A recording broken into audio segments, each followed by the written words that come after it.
friends, it's Allison. Welcome to my channel. I hope you're all ready for Christmas in July because we are going to be taking a look at the Spellbinders July monthly clubs.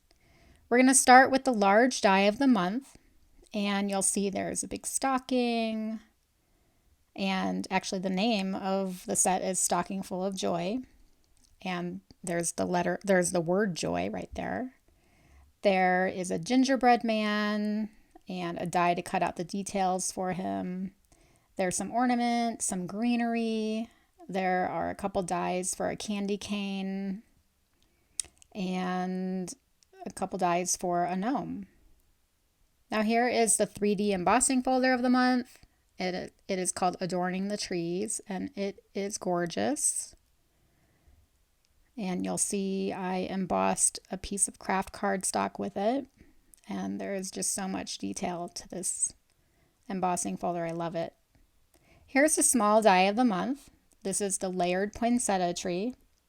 And you'll see there's an outline for the tree. There is the tree itself, which it just cuts out the details. And then the little floral images off to the right, you layer on top. And it's kind of hard to explain by just looking at the dies, but you'll see momentarily. All right, so I'm going to take that craft piece of cardstock that I had embossed, and I have a small brayer and my white pigment ink, and I'm just going to spread white ink over the embossed edges. And you'll see it just immediately comes to life. It brings out all the beautiful detail of that embossing folder. And it's just one of the easiest things to do with your embossing folders. Gorgeous, right? All right, so I have cut out pieces for the stocking from the large die of the month. And I have 2 layers of each, except for the top of the stocking, I have 2 layers of the cutout. And then I just hand fussy cut this little piece that I'm going to put in back. I like the tone-on-tone look. You could just layer these on top of the blue stocking and have the blue peek through, but I kind of just like the tone-on-tone. So I'm just going to assemble the 2 layers of each piece together. And I like doing that just for dimension. That's why I cut out 2 layers of each piece. And for the little stocking holder, there's another piece in the die set that I think cuts out a little shadow for that little loop, which I did not cut for this card. So here I am just layering up that top piece. And now I am just arranging my stocking on my card panel just to see where I want it, because I'm going to glue down that little loop before I do anything else. So I just want to make sure I like the placement of everything. And the joy word I cut out of, it's like a matte champagne metallic cardstock, which looks really nice with the craft cardstock. So now I'm going to glue down the stocking, and then I can come in and glue all the little pieces on top. Couldn't be easier. This stocking is so adorable. And now I'm going to glue on my joy. So the cards I'm making today, I don't know, are they elegant? I don't really know how to describe them. The large die of the month with the gingerbread man and the gnome and the candy cane, there's certainly a lot of fun to be had with the large die of the month. And I have made a fun card. I'm just not sharing that in the video today, but I share it in my blog.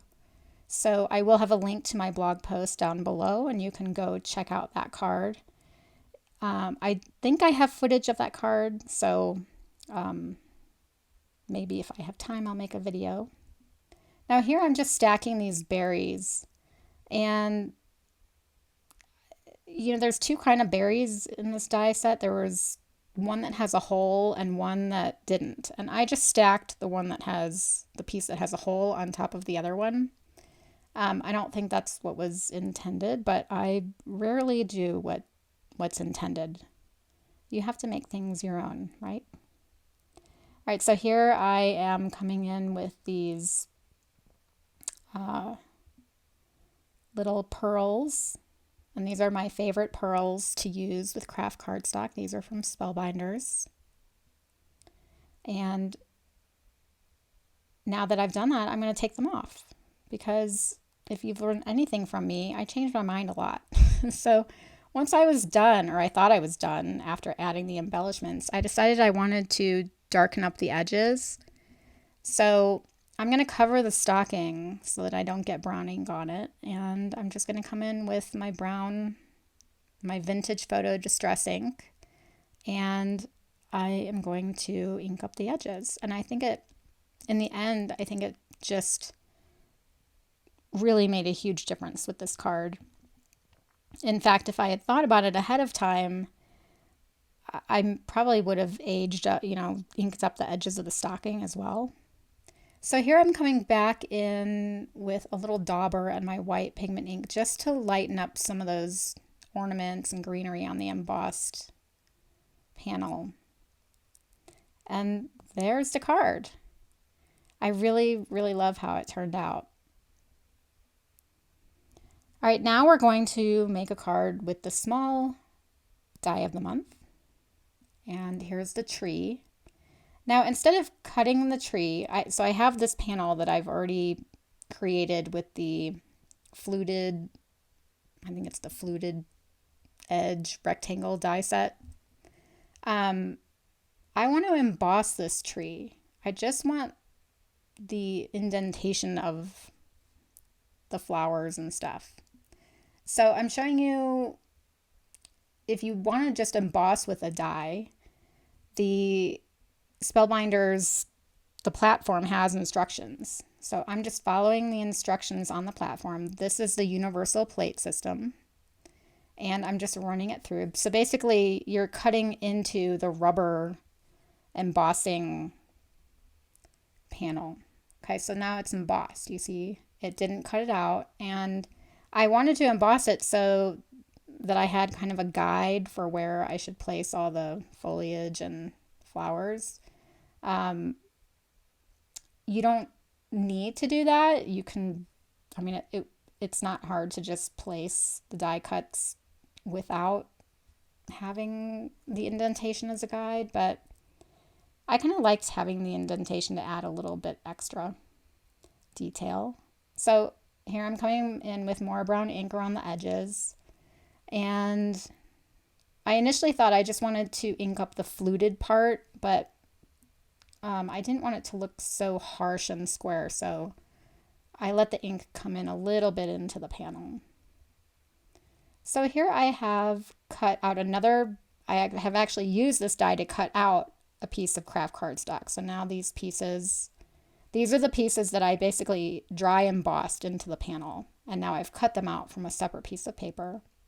And I'm inking them up, again, with the same vintage photo distress ink, because I want them to stand out from that panel. And now for the flowers, I'm just coming in with a little bit darker ink just to give it a little bit of detail. And that was probably salvaged patina ink. And now I have cut out the tree a second time from craft because I want a little bit of dimension. So I'm going to double up all of these pieces. And so if you saw my video yesterday on the waffle flower craft mats, those mats would have come in handy for this, right? But I did not have them yet, or I hadn't used them yet. But I showed in that video how handy those little grip mats are for gluing layers together. So now I'm coming in with this little dauber, and remember I had already inked these up with some brown ink, but now I'm coming in around the edges. And this dauber it's been in my stash forever. I don't use it for ink blending, but I think it's perfect for inking up the edges of things. It has kind of a rough texture to it, which is why it's not good for ink blending, but it really just gets that ink on the edge of paper really well. like better than any other soft brush would. Right, so now I am gluing my little flowers together, and for those flowers I just cut a blue base and a white cutout. So I'm gluing those together. And this die set is so easy to use, and it just has the most beautiful results. All right, so now you see that now I can just glue down these pieces, and the indentations from when I dry embossed it, or it's just gonna be like putting a puzzle together. Well, a puzzle would be harder. This is really not like a puzzle because I have a guide to tell me where to put things. So now I'm finishing up with my last piece, and you can see the tree has all of a sudden come to life. And look at that. How pretty is that? I think this was such a cool design that Spellbinders came up with this month.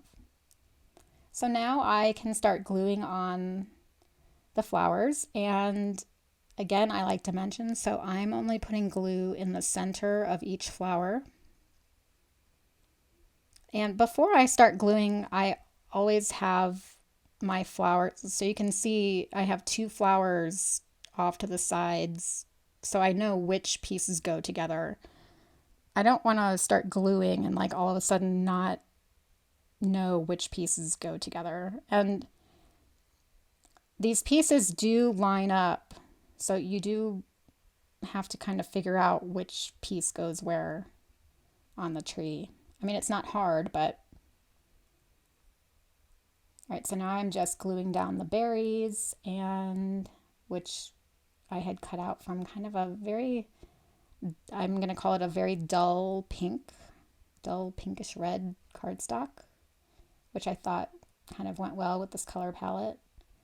And I used the same matte champagne metallic cardstock for the centers of the flowers. All right, this is a hot foiled sentiment from the mini Christmas sentiments set.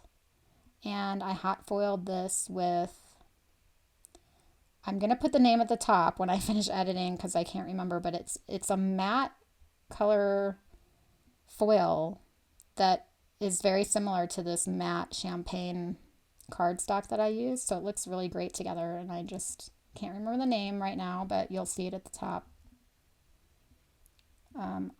I love this matte champagne cardstock with craft. I've been using it a lot lately. And the star, I use the same as well. And there will be a link for everything down below, including that cardstock. And I'm just kind of cutting little tiny pieces of paper to put, little pieces of foam tape to put at the back of my star, because part of the star is sitting on top of the tree and part of it is not. All right, so now I'm changing my mind again. So I want to do splatters, but I don't want to cover the tree with splatters. So I use the outline of the tree to just cut out a piece of scrap paper, and that's how I'm going to cover my tree. And then I can just splatter white paint. And I don't know, that was just the easiest way I thought of to cover the tree. And it was pretty quick too. So now I'm using my splat box and splattering it with watered down white paint. And ta-da! That is it for that card. I really love how both these cards turned out today. I've been on this kick lately with the ink blending the edges to create a glow effect in the middle. And I just think they're really beautiful and a little bit unique looking. I hope they gave you some inspiration, and I thank you so much for joining me today. I will see you next time. Bye-bye.